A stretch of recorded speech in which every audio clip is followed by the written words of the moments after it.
So, pwede ko po siyang buksan. Grabe, pindutin.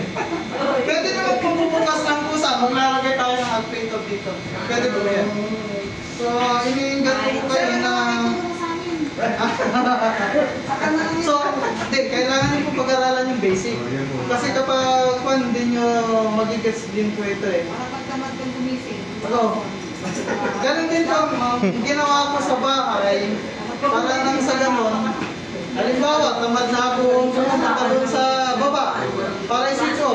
Monitor ko lang through apps, pag may data ko, makikita ko kaagad. So, yun yung ano, sa akin kasi, I'm a graduate of Industrial Technology, major in Electrical. So, ang napag-aralan namin is more on automation. Electrical din siya, pero mas science. More on automation kasi kami.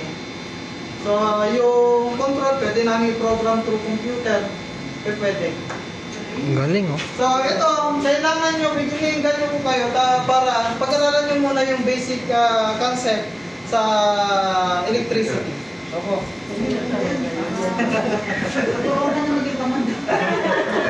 Tuturuan ka niyang maging tamad.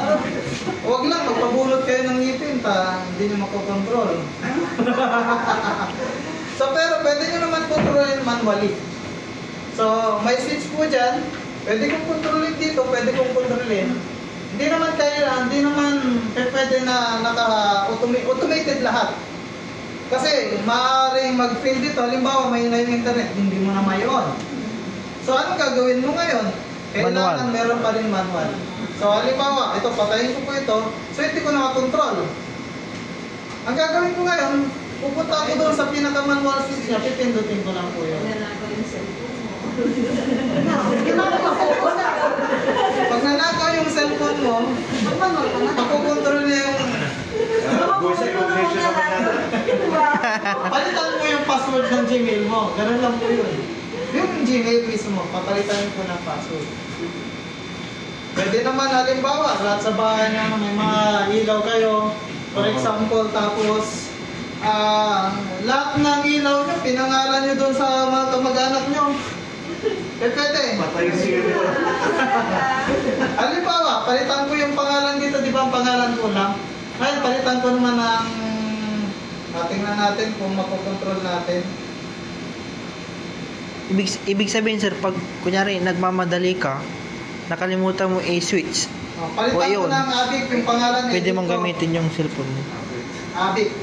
So, ito, Abik yung pangalan niya, pwede ko po siyang kontrolin.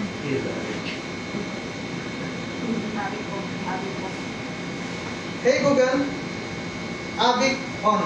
Ay, mali. Nakakasindi pala. Hey Google, Abik off. Ito po.